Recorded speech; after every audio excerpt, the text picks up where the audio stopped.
Respected ones, welcome to the Department of Physics, Sacred Heart College, Tevara, for the presentation series We Will Overcome. Honorable Prime Minister of India, Shri Narendra Modi said, I see technology as means to empower and as a tool that bridges the distance between hope and opportunity. We know that COVID-19 accelerates very fast, but it accelerates much very slowly. So it is our responsibility to use our technologies properly and ensure good participation in nation building. With the hope that we shall overcome this pandemic, we, MANU ROCKEY, ABHIJIT Thomas, ARPANA Sharmaji, SREELAKSHMI MP, Petty Sarah Abraham, and myself, SREELAKSHMI VM, under the guidance of our respected teacher, Dr. Pius Augustine, proudly present a lecture on cosmic microwave background radiation as part of We Will Overcome presentation series. Our aim is to bring all of you to our journey and make it both informative and interesting. Today, we will be discussing on the following topics: Introduction to cosmic microwave background radiation, discovery of cosmic microwave background radiation, early universe, epoch of recombination and decoupling, properties of Cmb, importance of Hubble's law and Cmb in Big Bang model, followed by bibliography.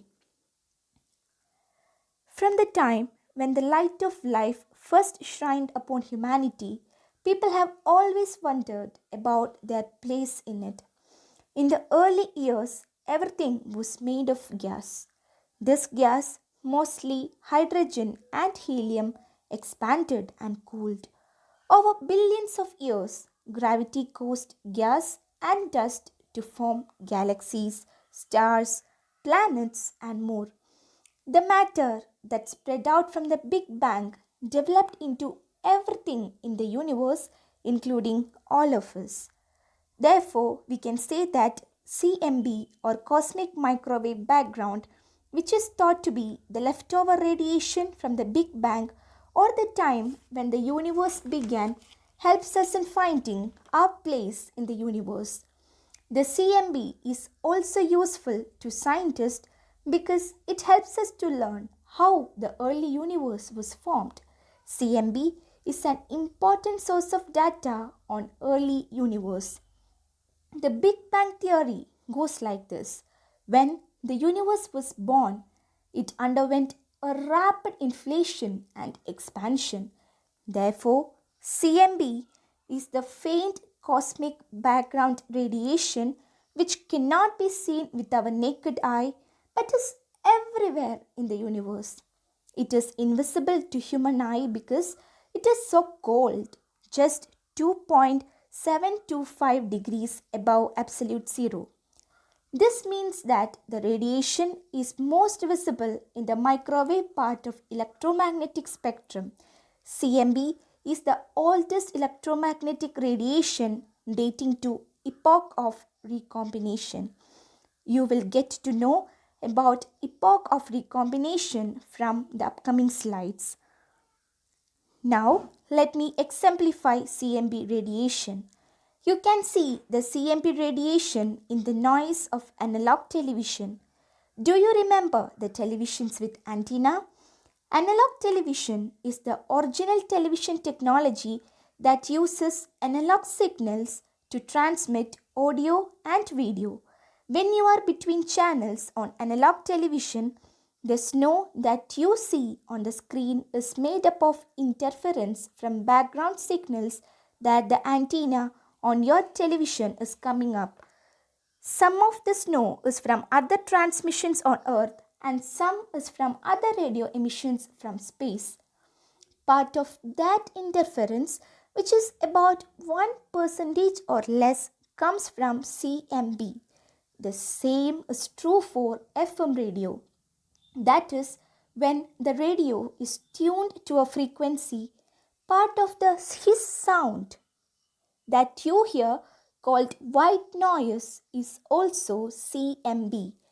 In fact, it was this annoying noise that led to the discovery of CMB radiation in the first place. So far, we have discussed some of the basic concepts of CMBR. Now we can see how the CMBR was discovered and who discovered CMBR.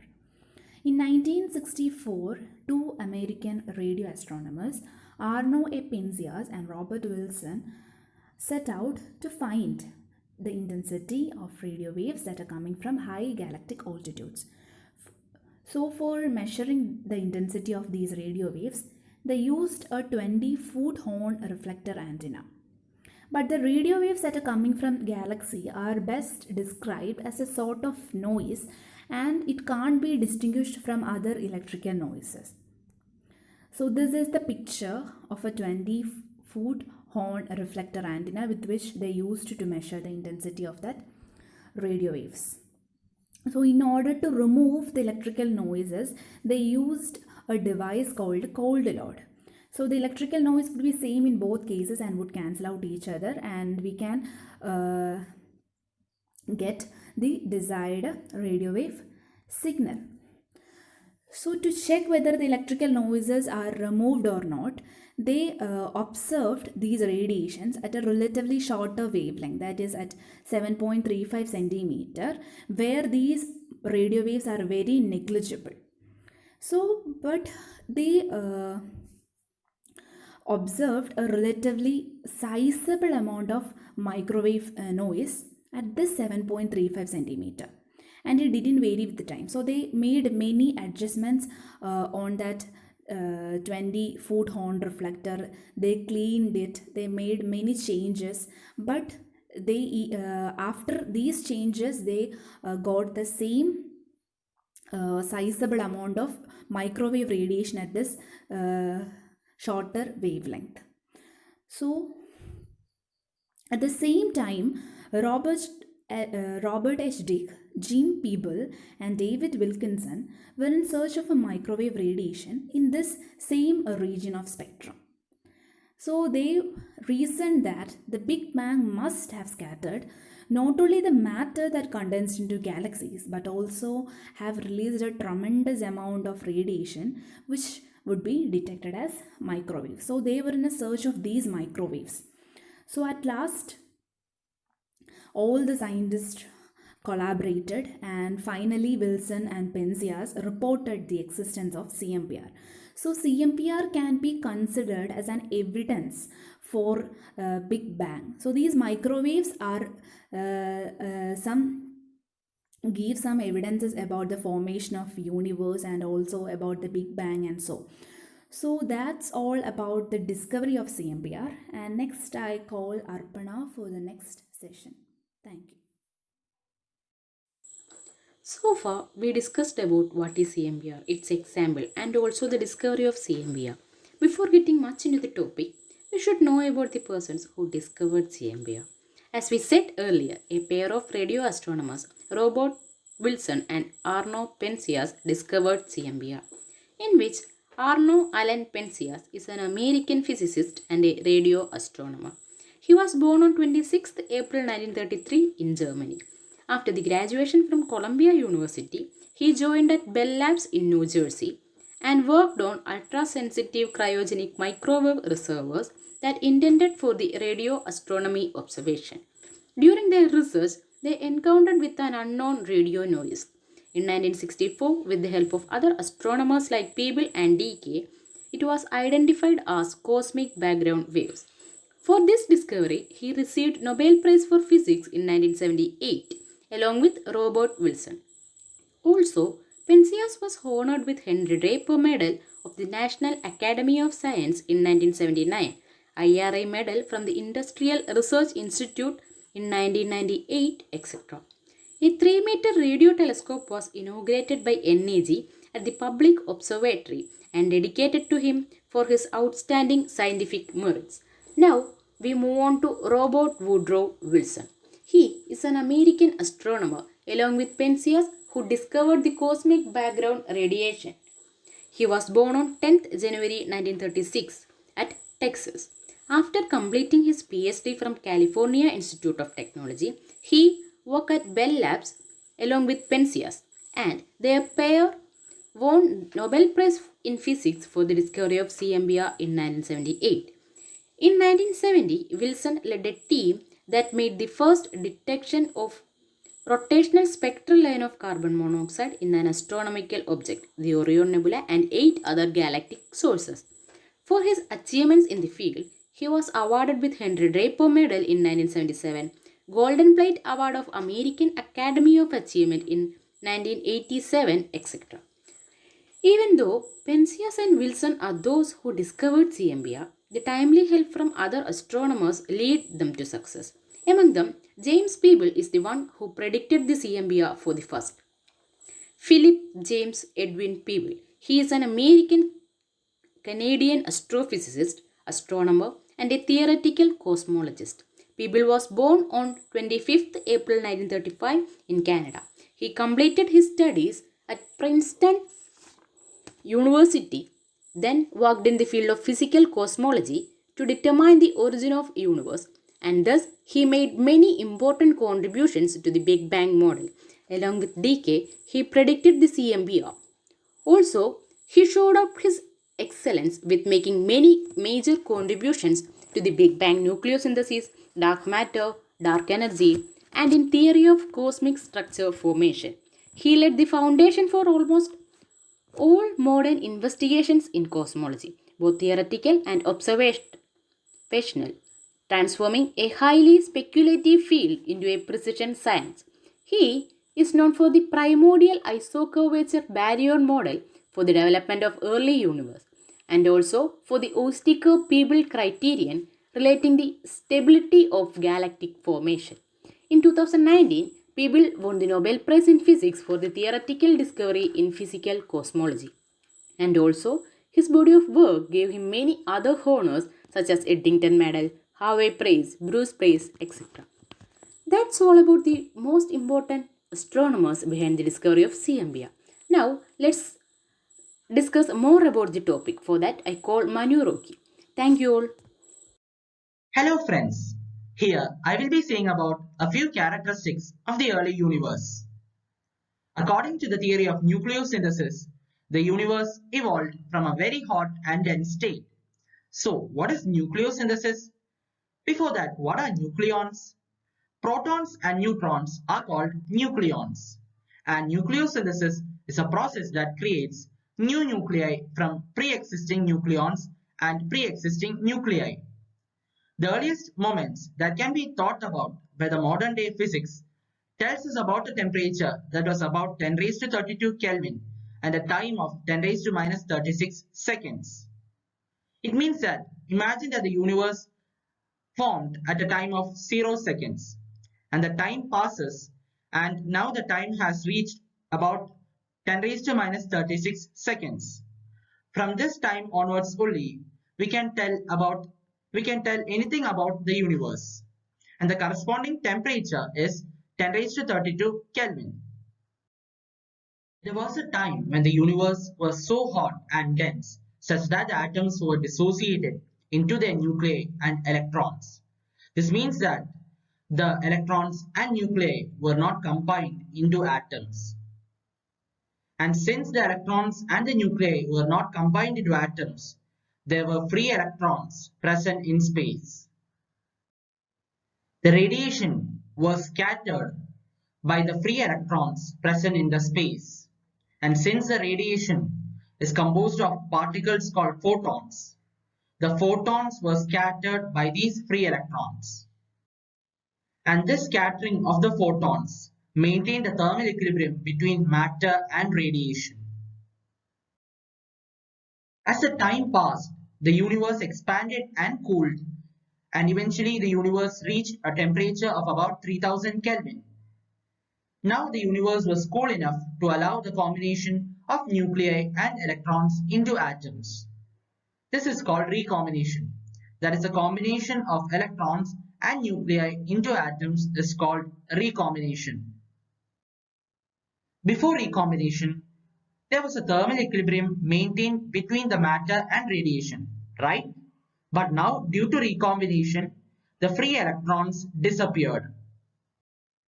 And the sudden disappearance of free electrons broke the thermal contact between radiation and matter, and then the radiation continued to expand freely. Why? Because now the free electrons are not present, and thus the radiation is not scattered by the free electrons. That is why the radiation continued to expand freely without getting scattered. We know that a particular radiation will have a particular wavelength, and as the wavelength of radiation increases, the energy corresponding to that radiation will decrease. When we speak about the early universe, the energy in the radiation field at various wavelengths was governed by the conditions of thermal equilibrium. If the universe is expanding at an accelerating rate, then the size of the universe would increase. Due to the expansion of universe at an accelerating rate, the average distance between photons would simply increase in proportion to the size of the universe. Radiation in the red color region of spectrum has a greater wavelength when compared to other colors. Redshift means the shifting of the wavelength of radiation towards longer wavelength side, particularly towards the red region of spectrum. The effect of cosmological redshift is thus to pull out the wavelength of any ray of light as the universe expands. To pull out the wavelength means to increase the wavelength of radiation towards the red color region of spectrum. As the wavelength of radiation increase, the wavelength of any individual photon would also increase in proportion to the size of the universe. Just before recombination, that is just before the electrons started to be captured into atoms at a temperature of about 3000 Kelvin, the pressure of radiation was enormous and the mass of the matter was correspondingly large. The mass of the matter was about 1,000,000 or so times larger than the mass of a large galaxy. Before recombination, it was a radiation-dominated era. But after recombination, the radiation-dominated era changed to a matter-dominated era. Because before recombination, the atoms were not formed. Hence, it was a radiation-dominated era. But after recombination, due to the formation of atoms, it changed to a matter-dominated era. Also, after recombination, the contents of the universe were becoming transparent to radiation at about 3000 Kelvin. This is because after the formation of atoms, that is after recombination, the free electrons are not present in space. Hence, the radiation will not be scattered by free electrons. That is, the radiation is free to pass through space. Or we can say that the contents of the universe were becoming transparent to radiation at about 3000 Kelvin. 3000 Kelvin is the approximate temperature at which the recombination occurs. As the universe expanded, the wavelength of the radiation and hence the wavelength of the photon shifted towards the red color region of the spectrum. As the wavelength of radiation increases, the corresponding energy of the radiation decreases. Hence, we can say that the enormous energy density of radiation in the early universe has been lost by the shift of photon wavelengths to the red color as the universe expanded. The nuclear particles and electrons which were present in the early universe grew into stars and rocks of the present universe. This figure shows the timeline of cosmic evolution. Here we can see that there are three units: time, temperature and energy. Here time is given in seconds and year, temperature is given in Kelvin and energy is given in giga electron volt. We can know the temperature and energy of universe corresponding to a particular point of time from this figure. At first, the universe was concentrated in a small point of space. A huge explosion occurred and then the universe expanded. This huge explosion is called Big Bang. The Big Bang occurred at approximately 10 raised to minus 43 seconds. Inflation is the expansion of universe. From 10 raised to minus 43 seconds to 10 raised to minus 35 seconds, the inflation of the universe occurred. 10 raised to minus 35 seconds to 10 raised to minus 6 seconds is called the age of leptons. Particles such as quarks, muons, taus, gluons, and photons are present in this age. Protons are formed at 10 raised to minus 6 seconds. From 10 raised to minus 6 seconds to 225 seconds, it is called the age of nucleons. Particles such as quarks, protons, muons, neutrons, taus, electrons, mesons, and photons are present in this age. Nuclear fusion occurs at 225 seconds. What is nuclear fusion?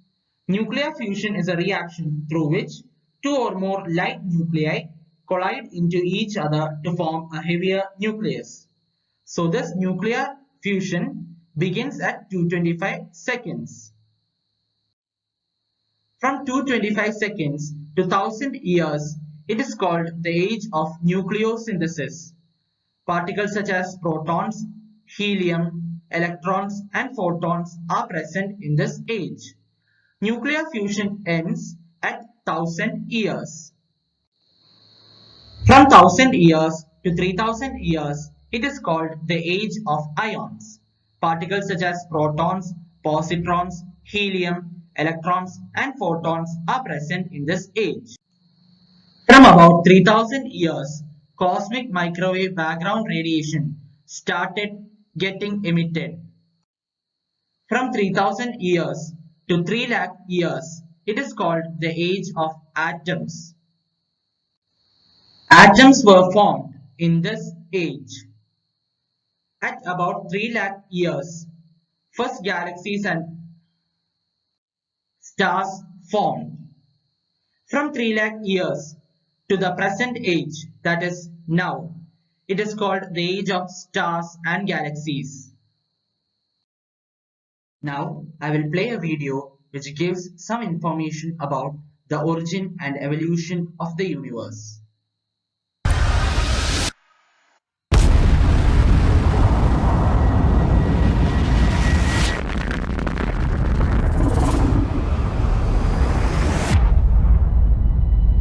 From the primordial cloud of gas and cosmic dust, gravity forged the stars.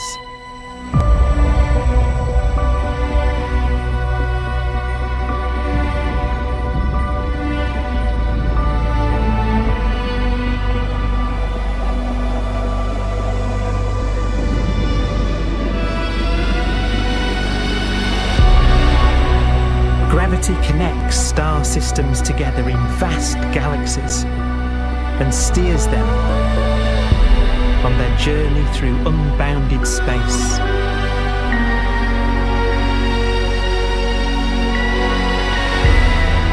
The relentless flow of time has driven the evolution of the universe and created extraordinary wonders.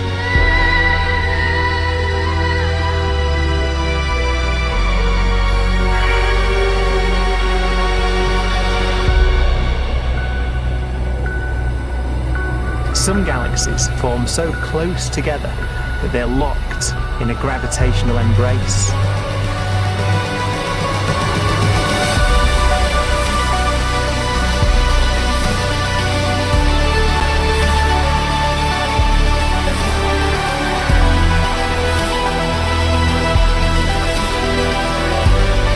What a magnificent sight it would be.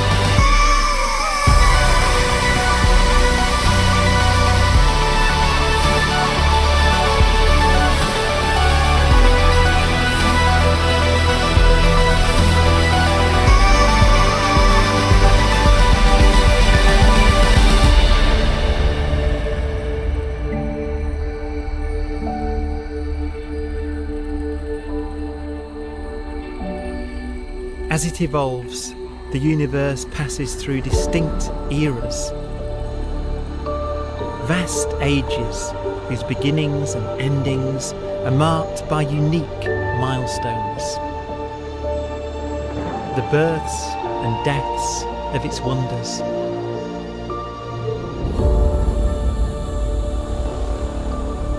We are the product of a grand evolutionary sequence, cosmic evolution, about which we are only occasionally aware.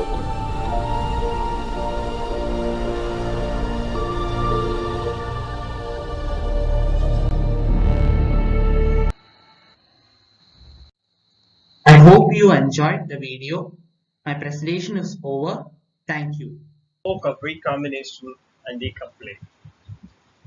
So immediately after the Big Bang, the universe was a very hot, dense plasma of photons, leptons, and quarks. The temperature was so high that the electrons and protons could not combine to form hydrogen atoms. Before the cosmic microwave background radiation was released, the photons and ordinary particles were actually tightly coupled together, forming a single fluid of matter and radiation. This condition is similar to the current state of the interior of the Sun.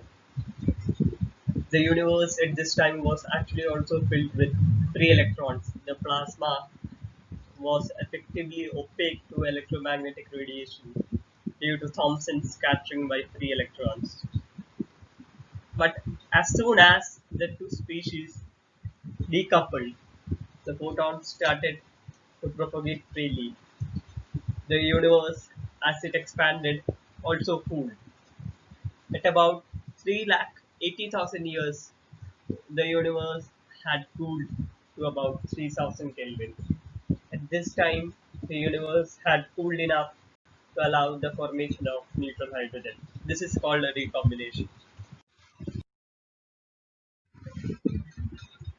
This is an illustration of the Big Bang.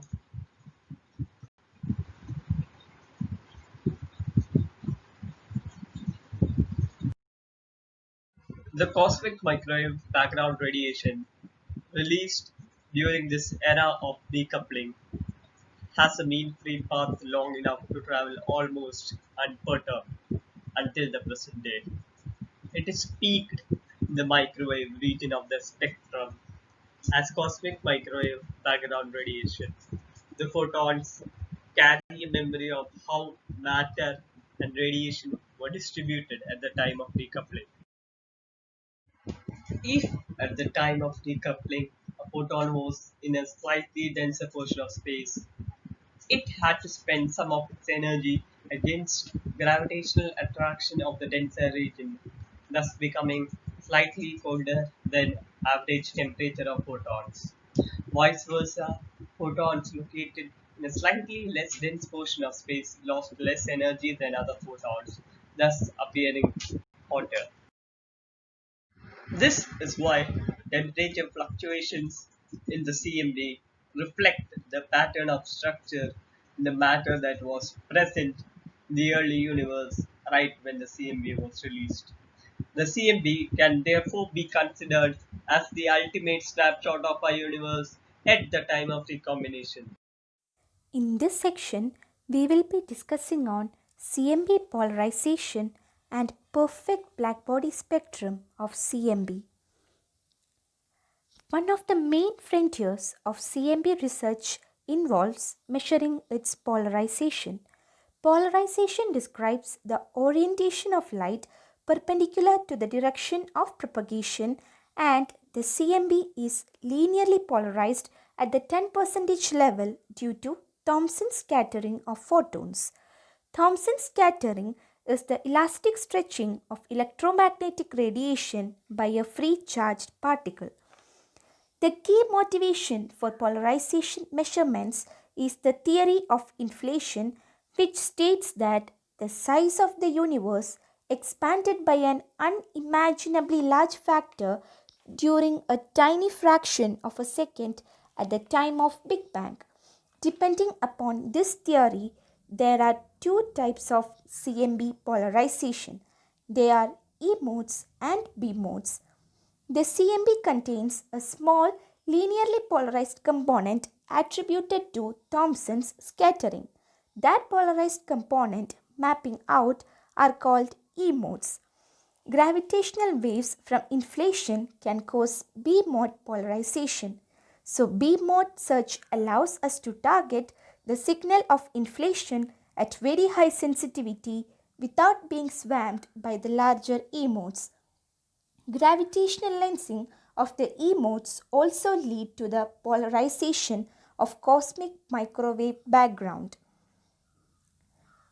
Three physicists, Roger Penrose, Reinhard Genzel, Andrea Ghez, share 2020's Nobel Prize in Physics for their discoveries about one of the most exotic phenomena in the universe, that is, the black hole. Black holes are extraordinary cosmic objects with enormous masses but extremely compact sizes. Now we can have a look at this image. This was the first image scientists have obtained of a black hole using Event Horizon Telescope observation of the center of the galaxy M87.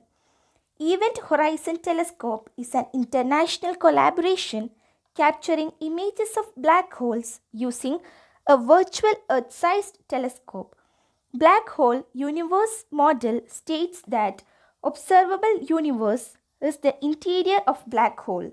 According to this model, the observed CMB radiation can be explained as a perfect black body radiation of the black hole universe, which can be considered as an ideal black body. The term black body refers to any object that is a perfect absorber of electromagnetic radiation. Measures of CMB indicates that it possesses a nearly perfect black body spectrum. This plot shows measurements of the intensity of CMB as a function of observing wavelength using an experiment called Cosmic Background Explorer. The CMB follows the expected blackbody curve, and CMB is very close to a blackbody with temperature 2.725 Kelvin. Let us see the importance of Hubble's law and CMBR in the Big Bang model. Hubble's law. It is named after the scientist who discovered it. It is considered as the first observational basis that universe is expanding. So what did Hubble do? He observed the universe and found that certain galaxies are approaching us while certain galaxies are receding away from us. And he observed the Doppler redshift and concluded that universe is expanding. But how come he concluded by seeing the redshift that universe is indeed expanding? The answer to this question is that the effect of cosmological redshift is to pull out the wavelength of light as universe expands. The distance between the photons are increasing in proportion to the increase in size of the universe. As universe expands, radiation stretches out, and we will definitely observe the shift of wavelength towards the red end of the electromagnetic spectrum. Now, what is all this pointing to? It points to the fact that for the universe to have a certain background radiation, it must have evolved from a dense and hot state. And since the universe is expanding, it cooled down to the present value. Hubble also calculated the velocity of the galaxies. He then plotted the Hubble's diagram, in which velocity of galaxies was taken on y-axis and distance of observer on the x-axis, and he got a straight line with a positive slope. It means there exists a proportionality between velocity and distance. Or we can say that there is a proportionality between redshift and distance. He said that if a galaxy is at a greater distance from us, then it must be moving away at a faster velocity. And if a galaxy is closer to us, then it is moving away at a slower velocity. So velocity is equal to some constant into distance. And this constant came to be known as Hubble's constant. Hubble's law showed that Universe is expanding at an accelerated rate.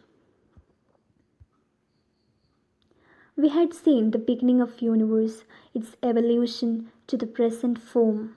Now what would be the end of the universe?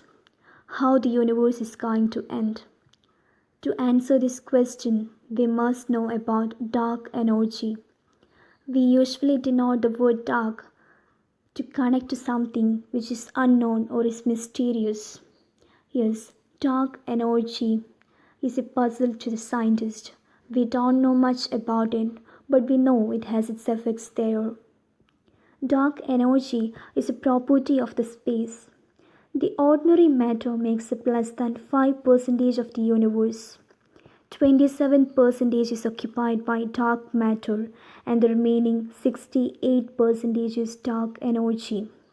Dark matter is an attractive force which acts like a cosmic cement which keeps the whole universe together and prevents the galaxies from flying apart. Dark energy is a repulsive force and it contributes to the accelerating expansion of the universe. If there have been no dark energy, then dark matter would have driven the whole universe together and the whole matter would have collapsed. And it doesn't happen. That means dark energy is there. The ultimate fate of universe depends upon overall shape or geometry, amount of dark energy it contains, and density parameter. Density parameter is the average matter density of the universe divided by the critical value of that density. And depending upon whether omega is less than 1, equal to 1 or greater than 1, we can have 3 possible geometries. And in each of these 3 geometries, on the basis of whether there is significant amount of dark energy or not, we can predict the ultimate fate of the universe. First case, closed universe. Omega is greater than 1. Geometry of such a space is closed like the sphere, surface of a sphere. If there is no dark energy, then gravity will eventually stop the expansion and universe will start to contract until all the matter collapse. It is called Big Crunch and is just the opposite of Big Bang. And if there is significant amount of dark energy, then it will cause the expansion of universe forever. Second case is open universe where omega is less than 1. Geometry of such a universe is hyperbolic. If there is no dark energy, universe will expand forever and gravity will be negligibly slowing down the rate of expansion. And if there is enough dark energy, expansion not only continues but also accelerates and ultimate fate can be big freeze or big rip. Big freeze is when universe expands and cools down to such a value that it can't expand further. Big rip is when universe expands and torn apart all atomic and subatomic particles and it will driven to infinite distances and all forces including electromagnetic, strong forces, gravitational forces, everything will be overwhelmed. Third case is flat universe. Omega is equal to 1.